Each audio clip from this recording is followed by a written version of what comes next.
না দিদি, বেলের শরবত বানিয়ে দিদি। আচ্ছা চল। বোন যখন আবদার করেই বসলো তখন লেগে পড়লাম কাজে। আর কি করা যেতে পারে। তো হ্যালো এভরিওয়ান, আমি লিজা।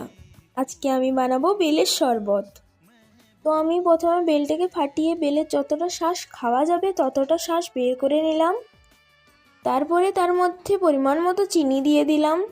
তারপরে তাতে ঢেলে দিলাম ঠান্ডা ঠান্ডা জল। তারপরে এটাকে ভালো করে চামচ দিয়ে ঘেঁটে নিলাম। ভালো করে ঘাঁটার পর একটা চায়ের ছাঁকনির সাহায্যে ওটাকে ভালো করে ছেঁকে নিলাম। আসলে সেই সময় আমি একটা কাঁচের গ্লাস খুঁজছিলাম কিন্তু পেলাম না, তার জন্যই ভাবলাম স্টিলের গ্লাসেই ঢেলে নিই। ঘরোয়া ব্যাপার, বুঝতেই তো পারছো। শরবতটা বানানোর সময় একটু বিট লবণ দিয়ে নাড়িয়ে চাড়িয়ে নিলাম। শরবত তো রেডি। এবার প্রথমে বোনকে টেস্ট করিয়ে নিলাম। বোন তো বললো ভালোই হয়েছে, কিন্তু কেন জানি না আমার বিশ্বাস হচ্ছিল না। পরে আমি টেস্ট করে দেখলাম না, ভালোই হয়েছে, খাওয়া যেতেই পারে।